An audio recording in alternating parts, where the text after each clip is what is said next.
मित्रांनो नमस्कार. ज्योतिष आनंद या चॅनलमध्ये आपल्या सगळ्यांचं मनपूर्वक स्वागत आहे. स्क्रीनवर आपण एक काळपुरुषाची कुंडली बघतोय आणि त्यामध्ये काही विशिष्ट ग्रह आपण बघतोय. आज आपण ग्रहांची मैत्री कशी असते किंवा शत्रुता कशी असते या संदर्भात जाणून घेणार आहोत. आता पहा, गुरु हा ग्रह इथे प्रथम स्थानात बसलेला आहे. तर गुरु हा चंद्राला आपला मित्र मानतो, रवीला आपला मित्र मानतो आणि मंगळाला आपला मित्र मानतो. याचप्रमाणे बघायला गेलं तर मग रवी, मंगळ, गुरु आणि चंद्र हे आपापसात मित्र झाले. आता बुध ग्रह आपण बघताय. बुध ग्रह हा नपुंसक ग्रह म्हणून मानला जातो. तो ज्या ग्रहाबरोबर असतो किंवा ज्या राशीमध्ये असतो त्याप्रमाणे त्याचं जेंडर ठरतं.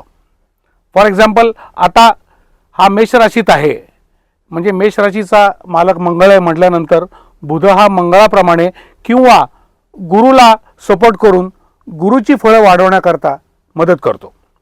त्याला स्वतःचं असं काही मत नाही आहे. म्हणूनच बघा मित्रांनो, मागच्या वेळेला आपण बघितलं की बुधाला ज्या दोन्ही राशी आहेत या द्विस्वभावी राशी आहेत, मिथुन आणि कन्या. त्याच्यानंतर आपण येऊया चंद्राकडे. चंद्र आपण बघितलं की गुरु आणि रवी आणि मंगळाला आपला मित्र मानतात. तसं बघायला गेलं तर चंद्र आणि शुक्र हे स्त्री ग्रह आहेत. आता तुम्ही म्हणाल की दोन्ही ग्रह हे शुभ ग्रह म्हणून ओळखले जातात, तरी पण दोन्ही स्त्री ग्रह असल्यामुळे एकमेकींचं पटत नाही असा अनुभव आहे. आपण बघतो बऱ्याच वेळेला की दोन सख्या बहिणी आहेत, बाहेरून काही समजत नाही पण आतमध्ये त्यांच्यामध्ये एक तीव्र स्पर्धा चालू असते, असं आपल्याला बऱ्याच वेळेला बघायला मिळतं. त्यामुळे यामध्ये एक मजेशीर भाग असा की चंद्र शुक्राला आपला मित्र मानतो किंवा मैत्रीण मानतो, पण शुक्र चंद्राला आपली मैत्रीण मानत नाही, असा एक नियम शास्त्रामध्ये दिलेला आहे. त्याच्यानंतर शनी महाराजांकडे येऊया. शनी महाराज आणि शुक्राचार्य यांना अतिमित्र म्हणतात. आता मैत्रीच्या व्याख्या कशा केल्यात बघा शास्त्रकारांनी. मित्र, अतिमित्र, शत्रू, अतिशत्रू आणि सम म्हणजे न्यूट्रल. तर त्यामध्ये गुरु, रवी, मंगळ, चंद्र आपण मित्र म्हटलं तर शनी आणि शुक्र हे साधे मित्र नाही आहेत, हे अतिमित्र आहेत एकमेकाचे. त्यानंतर शनी आणि चंद्र हे अतिशत्रूमध्ये यांचं नातं मोडलं जातं, कट्टर वैरी आहेत. शनी आणि गुरु हे नातं तसं बघायला गेलं तर मैत्रीचं पण नाही, शत्रुतेचं पण नाही, सम नातं आहे. कारण एक धर्माचा कारक आहे आणि एक कर्माचा कारक आहे. अर्थात हे दोन्ही ग्रह कोणाच्या कुंडलीत जर एकाच घरामध्ये असतील, एका राशीमध्ये, एका स्थानामध्ये, तर त्याला धर्म कर्मादी योग म्हणतात, म्हणजे तो चांगला योग समजला जातो. कर्माचा कारक शनी आणि धर्माचा कारक गुरु एका स्थानात आपापल्या कुंडल्या बघू शकता. त्यामुळे तुम्हाला एक चांगलं त्याचं ज्ञान स्वतःच्या कुंडलीबाबत प्राप्त होईल. त्याच्यानंतर शनी आणि रवी या दोघांचं पटत नाही. याचं कारण आपण ऐकलं असेल की सूर्यपुत्र शनिदेव. शनी हा सूर्याचा मुलगा आहे, पण त्यामुळे कट्टर दुश्मनी नाही आहे, पण तीव्र मतभेद आहेत. त्यामुळे कोणाच्याही कुंडलीत जर शनी आणि रवी किंवा सूर्य एका घरात असतील तर त्यामध्ये दोघांमध्ये काहीतरी डिबेट, त्यामध्ये काहीतरी वादविवाद हे चालू असतात, पण ते घराच्या आतच राहतात. त्याची कल्पना बाहेरच्या लोकांना तेवढी येत नाही, कारण शेवटी वडील आणि मुलगा आहेत. शनी आणि मंगळ हे कट्टर शत्रू आहेत, हे लक्षात घ्या. जसे शनी आणि चंद्र हे कट्टर शत्रू आहेत, तसे शनी आणि मंगळ हे कट्टर शत्रू आहेत एकमेकांचे. आता गुरु आणि बुध हे दोघंही शुभ ग्रह आहेत, परंतु यांचं एकमेकांमध्ये जमत नाही. याचं कारण असं आहे, गुरु हे त्या राज्याचे गुरुवारी आहेत, सल्लागार आहेत, आणि बुध हा मागे म्हणल्याप्रमाणे हा राजपुत्र आहे. आता खरं सांगायला गेलं तर एखाद्या राज्याच्या राजाला त्या राजपुत्राच्या प्रतापाचाच जास्ती त्रास होत असतो, पण तो गुरुलाही होतो. त्यामुळे गुरु आणि बुधाचं हे जमत नाही. त्याचप्रमाणे शुक्र आणि बुध यांचं खूप छान जमतं, दोघांची मैत्री आहे. आपल्या शास्त्रामध्ये याला विष्णू लक्ष्मी योग म्हणतात.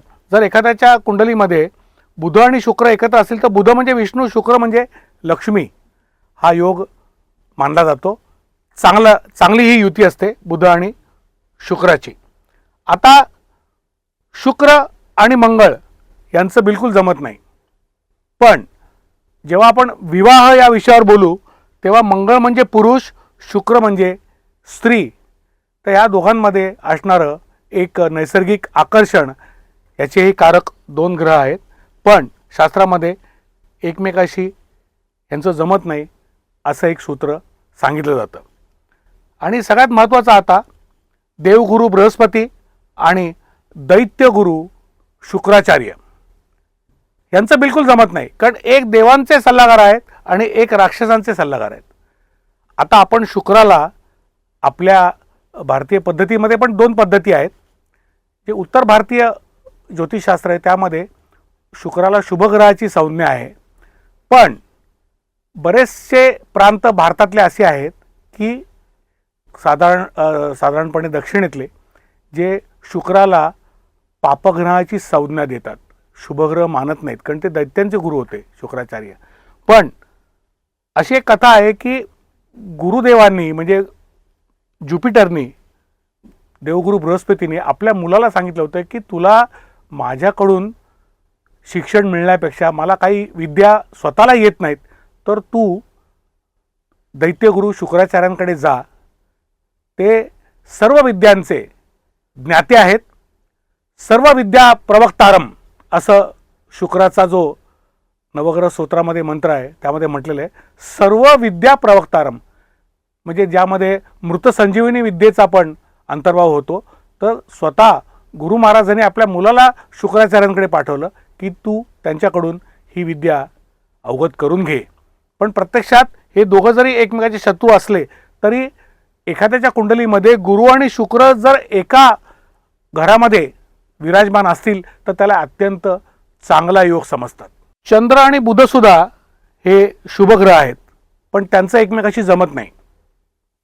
याच्यामागे एक कथा सांगितली जाते की चंद्राने एका महान ऋषीच्या कन्येचं अपहरण करून तिच्यापासून चंद्राला जी संतती प्राप्त झाली ती म्हणजे बुध, अशी एक कथा आहे त्याच्यामध्ये. त्यामुळे चंद्र आणि बुधाचं जमत नाही. अशी ही ग्रहांची मैत्री आणि शत्रुता अशी विशद शास्त्रामध्ये केलेली आहे. आता मी वळणार आहे ग्रहांच्या दृष्टीकडे. प्रत्येक ग्रहाला दृष्टी असते मित्रांनो, ज्याला इंग्लिशमध्ये आपण आस्पेक्ट म्हणतो. आपण सुरू करूया गुरुपासून. देवगुरु बृहस्पतीला आणि सगळ्याच ग्रहांना बाय डिफॉल्ट ते जिथे आहेत तिथून सातवी दृष्टी असते. एक्झाम्पल, बुध ग्रह इथे जर बसलाय तर त्याला बाय डिफॉल्ट तो सातव्या घराला बघणार. चंद्र आणि शुक्राला सातवी दृष्टी म्हणजे ते चौथ्या घरात बसलेत म्हटल्यानंतर बाय डिफॉल्ट ते 10व्या घराला बघणार. शनी हा 5व्या घरात बसलेला असल्या कारणाने तो 11व्या घराला बघणार. अशी बाय डिफॉल्ट सातवी दृष्टी किंवा सप्तम दृष्टी प्रत्येक ग्रहाला शास्त्राने दिलेली आहे. पण त्यामध्ये काही विशिष्ट दृष्ट्या काही विशिष्ट ग्रहांना दिले आहेत मित्रांनो. त्यापैकी एक ग्रह आहे गुरु. गुरुला सातवी दृष्टी बाय डिफॉल्ट आहेच, पण गुरुला 5वी आणि 9वी दृष्टी दिलेली आहे. 1 2 3 4 5 आणि 6 7 8 9. म्हणजे तो जिथे बसतो त्याच्यापेक्षा तो ज्या घराला बघतो त्याला अमृत दृष्टी म्हणतात. इथे बघा, पहिल्या घरात बसलेला गुरु हा 5व्या घरात बघतोय आणि 9व्या घरालाही बघतोय. या गुरुला म्हणजे 5 7 आणि 9 या दृष्ट्या गुरु महाराजांनी दिलेल्या आहेत. बुधाला मी म्हटल्याप्रमाणे एकच दृष्टी आहे, सातवी दृष्टी. तो आता या कुंडलीमध्ये 7व्या स्थानाला बघतोय. त्यानंतर आपण येऊया चंद्राला आणि शुक्राला सुद्धा विशिष्ट दृष्ट्या नाही आहेत, ॲडिशनल. ते 7व्या दृष्टीने समोरच्या घराला बघतात. आता येते शनी महाराजांची पाळी.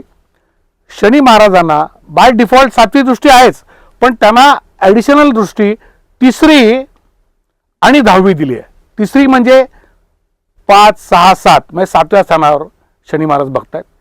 इथून ही 7वी आली म्हणजे 8 9 आणि 10 हे कुटुंब स्थान आहे, आपल्या पैशाचं स्थान आहे. हे लाभस्थान आहे. तिसरी दृष्टी ही विवाह स्थानावर आहे, सातवी दृष्टी लाभस्थानावर आहे आणि 10वी दृष्टी ही आपल्या कुटुंबस्थान किंवा आपल्या बँक बॅलन्सच्या स्थानावर आहे. आता यामुळे काय होतं की शनी महाराज इथे बसल्यामुळे हे तर मुळात एक संतती स्थान आहे. त्यामुळे इथे खास करून जर महिलेच्या कुंडलीत शनी इथे बसला असेल संतती स्थानामध्ये 5व्या, तर संततीला थोडा उशीर व्हायची शक्यता दाट असते. त्याचबरोबर 7वी दृष्टी लाभस्थानावर असल्यामुळे शनी काय आहे मित्रांनो, शनी हा गाडीचा ब्रेक आहे. कारण तो सगळ्यात स्लोएस्ट मुव्हिंग प्लॅनेट आहे. सूर्याच्या भोवती जे प्लॅनेट्स भ्रमण करतात ते आपापल्या ऑर्बिटमध्ये करत असतात. त्यामध्ये सगळ्यात शेवटचं ऑर्बिट जे आहे ते सॅटर्नचं म्हणजे शनीचं आहे. त्यामुळे एका राशीत तो 2.5 वर्ष भ्रमण करतो. त्यामुळे त्याप्रमाणे तो फळ देतो. त्यामुळे शनीकडून फास्ट फळं मिळण्याची अपेक्षा कोणी करूच नाही. तो स्लो आहे. फक्त एक आहे की तो डिनाय करत नाही पण डिले करतो. फळ नाकारत नाही. तो म्हणतो की माझ्या मर्जीप्रमाणे मी फळ देणार. तुम्हाला घाई लागली असेल ती तुमच्याकडेच ठेवा. मला जेव्हा माझ्या मर्जीने वाटेल तेव्हा तुम्हाला मी ते चांगलं किंवा वाईट फळ देईन. त्यामुळे अशा या गुरुला 5वी 9वी, शनीला 3री 7वी आणि 10वी. आता एक ग्रह अजून उरला ज्याला विशिष्ट दृष्ट्या प्राप्त आहेत, तो आहे मंगळदेव. मंगळाला बाय डिफॉल्ट 7वी दृष्टी आहेच, पण मंगळ हा 4थ्या दृष्टीने पण त्या घराकडे बघतो आणि 8व्या दृष्टीने पण बघतो. आता इकडनं 4थं घर बघा, 1 2 3 4 म्हणजे प्रथम भावावर दृष्टी आली मंगळाची. त्यानंतर इकडनं ही 7वी आली आणि 8वी दृष्टीने बघतो म्हणजे पंचम स्थानावर दृष्टी आली. आता ही कुंडली मी ही का अशी काढलेली आहे याचं कारण असं आहे की मंगळाची 8वी दृष्टी जर पंचम स्थानावर आली तर याचे संमिश्र परिणाम असे होतात की एकतर मंगळ म्हणजे शस्त्रास्त्र आली, मंगळ म्हणजे वेपन आहे. एखाद्या महिलेच्या कुंडलीत जर अशीच जर ग्रहस्थिती असेल तर प्रसूतीच्या वेळेला सिझेरियन व्हायचा चान्स जास्ती असतो.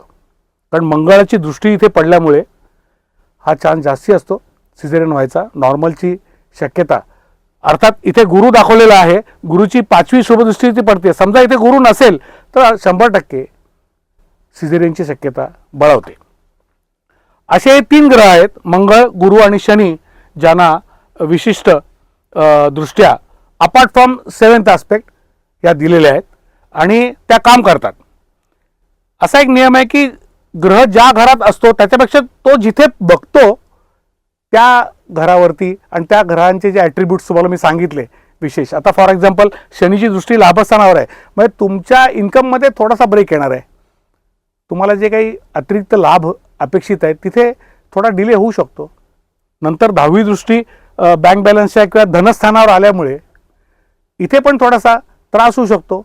म्हणजे तुम्ही म्हणाल की मी इतर लोक कष्ट करतात त्यांना लगेच फायदा होतो, मी त्यांच्या दसपटीने मेहनत करतोय पण मला त्यांच्यापेक्षा 50% सुद्धा इन्कम किंवा आर्थिक फायदा होत नाही आहे. तर त्याचं कारण असतं की मूळ कुंडलीत शनी जर इथे असेल किंवा गोचर स्थितीमध्ये फिरत आलेलं असेल. गोचर स्थिती म्हणजे काय मित्रांनो, की प्लॅनेट हे कायम चलायमान असतात, ते एका जागी नसतात. गोचर म्हणजे चर अवस्था, फास्ट अवस्था. आजची स्थिती काय आहे ती, फॉर एक्झाम्पल की आता सूर्य महाराज रवी हे कुंभ राशीत आहेत. आता ते 2-3 दिवसांनी कुंभेतनं मीनेत जातील. गुरु महाराज आजच्या तारखेला हे मिथुन राशीत आहेत. आजच्या क्षणाला मी आता तुमच्याशी बोलतोय तेव्हा ही आत्ताची गोचर स्थिती झाली. मूळ कुंडलीतली स्थिती आणि गोचर स्थिती या दोघांचंही मूल्यमापन करून भविष्य वर्तवलेलं हे चांगलं असतं. कारण मी तुम्हाला मागे सांगितलं की आपली मूळ कुंडली म्हणजे आपली मार्कशीट आहे. आम्ही 40 वर्ष एका संस्थेमध्ये काम केलं तर रिटायर होता होता सुद्धा आमचे ॲडमिनिस्ट्रेशनची लोक आम्हाला विचारायचे की साहेब तुमची 10वीची मार्कशीट जरा जमा करा ना. म्हटलं तुमच्याकडे देऊन मी 35-36 वर्ष झाली, तुम्ही वारंवार आम्हाला का मागताय आमच्याकडे मार्कशीट, आम्हाला शोधायला त्रास होतो. नाही त्यावेळेला तुम्ही मराठी हा विषय घेऊन 10वी परीक्षा उत्तीर्ण झाल्यात का आम्हाला बघायचं आहे. असं 35 वर्षात त्यांनी 35पेक्षा जास्ती वेळा आम्हाला विचारलं. एवढं त्या मार्कशीटला महत्त्व आहे. म्हणून गोचर स्थितीमध्ये जरी एखादे चांगले ग्रहयोग असले आणि मूळ कुंडलीत नसले तर माणूस काय म्हणतो की माझ्या कुंडलीत आत्ता स्थिती खूप छान असून सुद्धा मला रिझल्ट का नाही मिळत. तर त्याचं ॲव्हरेजिंग होतं मित्रांनो. कारण त्यावेळेला ज्या ग्रहाकडून तुम्ही आत्ता अपेक्षा करताय तो तुमच्या मूळ कुंडलीमध्ये जर थोडासा कमी स्ट्रॉंग असेल किंवा वीक असेल तर मग ते फळ जे आहे तुम्हाला फॉर एक्झाम्पल तुम्हाला 10वीला 60% मिळालेत आणि आताची जी परीक्षा घेतली त्यात तुम्हाला 95% मिळतात. मग तुम्ही म्हणता मला 95%ची मार्कशीट का नाही मिळाली. तर 95 आणि 60 याचं ॲव्हरेज करून 75 ते 80%च मला मार्क मिळणार आहेत. ते ॲव्हरेजिंग होणार आहे. त्यामुळे मूळ कुंडली ही कधी पण दुर्लक्षित करता येत नाही. आता आपण दृष्ट्या बघितल्या आणि ग्रहांची मैत्री आणि शत्रुताही बघितली. आता मी एका टिपिकली विचारला जाणाऱ्या ग्रहाबद्दल बोलणार आहे. वक्री ग्रह. वक्री ग्रह म्हणजे काय? वक्री म्हणजे त्याला आपण इंग्लिशमध्ये रेट्रोग्रेड म्हणतो. प्रत्यक्षामध्ये मित्रांनो कुठलाही ग्रह हा उलटा फिरत नसतो, तो सरळ चाललेला असतो. एक नियम लक्षात घ्या, वक्री ग्रह कधी आपलं वक्रत्व प्राप्त करतो किंवा त्यातनं मुक्त होऊन तो सरळ मार्गाला ज्याला आपण सरळ डायरेक्शनमध्ये मार्गक्रमणा सुरू करतो असं पण म्हणतो. त्याचा नियम असा आहे की गोचर स्थितीमध्ये सूर्यापासून 5व्या किंवा 8व्या घरामध्ये जे ग्रह असतील ते वक्री होतात. आता मी तुम्हाला म्हणलं की आत्ता सूर्य कुंभ राशीत आहे 11 नंबरच्या. इथून 5वं स्थान बघा, 1 2 3 4 5. आता गुरु महाराज इथे आहेत मिथुन राशीमध्ये, ते वक्री आहेत. पण आता मी तुमच्याशी जे बोलतोय आजची तारीख 12 मार्च आहे. कालच 11 मार्च रोजी गुरु महाराज हे जवळजवळ डिसेंबर 5 तारखेपासून 2025च्या हे जे वक्री झाले होते ते काल मार्गी झालेले आहेत. ही एक चांगली बातमी आहे, शुभ संकेत आहे. कारण गुरु हा मंगल कार्याचा, ऑस्पिशियस कामांचा, शुभ कार्यांचा कारक ग्रह जेव्हा वक्री होता त्यामुळे आपण आज जगात बघतोय की काय उलतापालती चाललेले आहेत. लग्न जमत नाही आहेत, साखरपुडे झालेले आहेत पण लग्न व्हायला अडचणी प्राप्त होत आहेत. कारण गुरु हा कुठलाही ग्रह जेव्हा वक्री होतो तेव्हा तो मूळ स्थितीपेक्षा 3 पटीने जास्ती पॉवरफुल होतो. आता वक्र ग्रहाचं जे प्रॉपर्टीज आहेत ते समजून घ्यायला एक साधं उदाहरण तुम्हाला देतो. आपण लोकल ट्रेनमध्ये बसलो एखाद्या प्लॅटफॉर्मवर आणि आपल्या बाजूच्या प्लॅटफॉर्मवरती सुद्धा एक लोकल ट्रेन उभी आहे आणि कोइन्सिडेंटली दोन्ही ट्रेन एकदमच सुटलेले आहेत. पण आपल्या ट्रेननी थोडासा स्पीड बाजूच्या ट्रेनपेक्षा जास्ती घेतलेला आहे.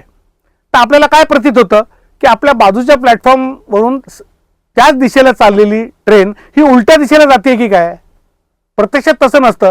आपली ट्रेन ही स्पीडमध्ये असते आणि बाजूच्या प्लॅटफॉर्मवरची ट्रेन ही आपल्यापेक्षा कन्सिडरेबली कमी वेगामध्ये असते. त्यामुळे ते असा भास होतो की ती उलटी जाते. ग्रहांचंही असं असतं. वक्री ग्रह म्हणजे घाबरून जाण्याचं कारण नाही आहे. वक्री ग्रह फक्त थोडे स्लो झालेले असतात कंपॅरेटिव्हली. ज्या ग्रहांच्या कंपॅरिझनमध्ये आपण त्यांच्याकडे बघतो तेव्हा फक्त एक गोष्ट नक्की आहे. इथे तुम्ही कुंडलीच्या चित्रामध्ये बघू शकता की मी इथे शनीच्या बाजूला कंसामध्ये व म्हटलंय, ते वक्री ग्रह म्हणून म्हटलेलं आहे. आता सोप्या भाषेत समजायला गेलं तर शनी खरं म्हणजे इकडून इकडे जाणार आहे अँटी क्लॉकवाईज, 5व्या स्थानातून 6व्या स्थानात जाणार आहे. म्हणजे 2 स्थानांचा प्रभाव त्याच्यावर आहे. पण जेव्हा ग्रह वक्री असतो तेव्हा तो 5व्या बरोबरच 4थ्या स्थानाकडे पण बघत असतो. त्याचे रिझल्ट काही टक्क्यांमध्ये देत असतो. म्हणजे एका वेळेला 3 स्थानांचा प्रभाव त्या ग्रहावर आलेला आहे किंवा ग्रहाचा प्रभाव मी उलट म्हणेन त्या 3 स्थानांवर आलेला आहे. वक्री ग्रह हा सोप्या भाषेत समजायचं कारण म्हणजे मित्रांनो लक्षात घ्या की हे संतती स्थान आहे. इथे संतती स्थानामध्ये हा शनीसारखा स्लो मुव्हिंग प्लॅनेट जेव्हा वक्री होतो म्हणजे तो काय सुचवतो आपल्याला की वक्री होऊन मी परत एकदा मी 4थ्या घरात होतो. 4थ्या घरात 2.5 वर्षाचा कालखंड पार करून मी 5व्या घरात आलोय. पण काहीतरी कामं राहून गेलेली आहेत तुमच्याकडून. शनी म्हणजे प्रामुख्याने सेवाभाव आहे, मेहनत आहे, कष्ट आहे, समाजासाठी काहीतरी देणं आहे. शनी म्हणजे जनता जनार्दन आहे, त्यांचं काहीतरी काम राहिलेलं आहे. आणि 5व्या घरात येऊन सुद्धा मी जेव्हा परत 4थ्या घराकडे वक्रदृष्टीने बघतोय मागे, म्हणजे काहीतरी बॅकलॉग राहिलाय. जसं आपल्या कॉलेजमध्ये आपलं सबमिशन राहिलंय, काहीतरी करायचं राहिलंय. आता 4थं घर म्हणजे आपलं स्वतःचं सुखस्थान आहे. काही प्रॉपर्टीची कामं राहिली असतील, रिअल इस्टेटचं स्थान आहे, ते काहीतरी पेंडिंग राहिलंय. आणि सगळ्यात महत्त्वाचं म्हणजे हे आपल्या मातेचं स्थान आहे. माता म्हणत होती 2 वर्षापूर्वी की अरे बाबा मला जरा डॉक्टरकडे एकदा घेऊन जा, मला नीट डोळ्यानं दिसत नाही आहे. आपण त्याच्याकडे दुर्लक्ष केलेलं असू शकतं की जाऊ दे आई, बघतो का, तू काय करू नको, तुला आय ड्रॉप्स मी आणून देतो, थोडं तुला, नाहीतरी तू कुठे आता बघतेस, आता तुझं वय झालं, तू जास्ती टी व्ही बघू नको. आणि आपण तिला उलटा उपदेश करत असतो. पण ती मुलगा म्हणून आपल्याला माफ करत असते. ठीक आहे, तुला जेव्हा वेळ मिळेल तुझ्या बिझी शेड्यूलमधून तेव्हा मला डॉक्टरकडे जरा आय सर्जनकडे घेऊन जा. जेव्हा शनी इथे होता 4थ्या स्थानात तेव्हा ते शक्य नाही झालं. आणि इथून 2.5 वर्षांनी इथे आल्यानंतर जेव्हा तो वक्री झाला तेव्हा आपल्याला ह्या कामाची आठवण करून देतो की तुमच्याकडून ह्या 4थ्या घराचे जे काही गुणधर्म ॲट्रिब्यूट्स आहेत त्यामध्ये आई पण येते, रिअल इस्टेट येते, तुमची सुखसुविधा येतात, त्यातलं काहीतरी राहिलंय, हे तुम्ही करा. मग तुम्ही हा ग्रह कुठेही बघा, 7व्या घरात जर वक्री झाला असेल तर तो 6व्या घराचा हा परत सेवाभाव आहे, किंवा रोगरिपू ऋण आहे, कर्जबाजारीपणाचा भाव आहे. आपण एखाद्याला कर्ज दिलं असेल किंवा कर्ज घेतलं असेल, त्याचे हप्ते राहिले असतील, काहीतरी पेंडिंग काम हा मागे वळून तुम्हाला सुचवतो की ते पूर्ण करा, बॅकलॉग हा पूर्ण करा. असं प्रत्येक घराबद्दल हे लागू होऊ शकतं. आणि त्यामुळे वक्री ग्रहाबद्दल घाबरून जायचं अजिबात कारण नाही आहे. वक्री ग्रह तुम्हाला काय तुमचं आधीचं पेंडिंग आहे ते रिमाइंड करून देतो, त्याची आठवण करून देतो. तुम्ही आठवा की काय राहिलंय. मग कुठलाही ग्रह, चंद्र आणि सूर्य हे कधीही वक्री होत नाहीत, हा नियम आहे. चंद्र आणि सूर्य सोडून बाकी सर्व ग्रह, राहू केतू तर ऑलरेडी वक्री असतातच, त्यांची मोशनच वक्री आहे. त्यामुळे हे 4 ग्रह सोडले तर उरलेले जे ग्रह आहेत त्यांना मी म्हटल्याप्रमाणे गोचर सूर्याच्या 5व्या आणि 8व्या स्थानात जेव्हा येतात तेव्हा ते वक्री होतात.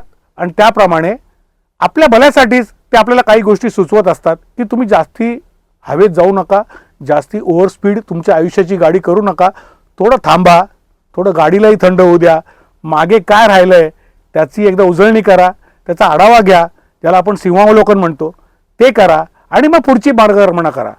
म्हणजे टू रिवाइज युअर सेल्फ हा वक्री ग्रहाचा एक चांगला परिणाम आपल्याला बघायला मिळतो. पण आपण काय करतो की वक्री ग्रह म्हणजे वाईट, त्यातनं शनी वक्री म्हणजे अजून वाईट, मग अजून 7.5 त्रास होणार, असे काही आपण जे गैरसमज करून घेतलेले आहेत ते कृपा करून घेऊ नका. प्रत्येक ग्रह आपल्या भल्यासाठीच आहे, तो आपल्याला आशीर्वाद देण्याकरताच आलेला आहे त्याच्या स्वभावानुसार, हे लक्षात घ्या. आणि त्याप्रमाणे प्रत्येक ग्रहाला यूज करा. प्रत्येक ग्रह काय म्हणतो, प्लॅनेट काय म्हणतं की तुम्ही मला यूज करा, नाहीतर मी माझ्या प्रॉपर्टीप्रमाणे मी जर तुम्हाला यूज केलं तर मला मग दोष देऊ नका, असं प्रत्येक ग्रह पण म्हणतो. आणि प्रत्येक हे 12 घरातली ही प्रत्येक घर पण म्हणतं की तुम्ही मला यूज करा. प्रत्येक राशी म्हणते की माझा जो स्वभाव आहे त्याला तुम्ही यूज करा. तुम्ही जर नाही यूज केलं आणि मी माझ्या काय म्हणतात माझ्या क्वालिटीप्रमाणे मी तुम्हाला जर बरं वाईट फळ दिलं तर मला दोष देऊ नका की मी वाईट आहे म्हणून.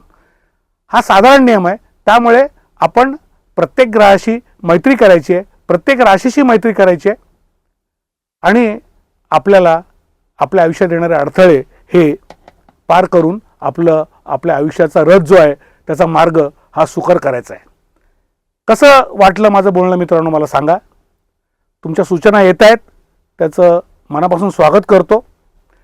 आणि अशा सूचना येऊ देत. आवडलं माझं बोलणं तर लाईक करा, शेअर करा, सबस्क्राईब करा. नक्की पुढच्या आठवड्यात परत भेटूया. तोपर्यंत रजा घेतो. नमस्कार.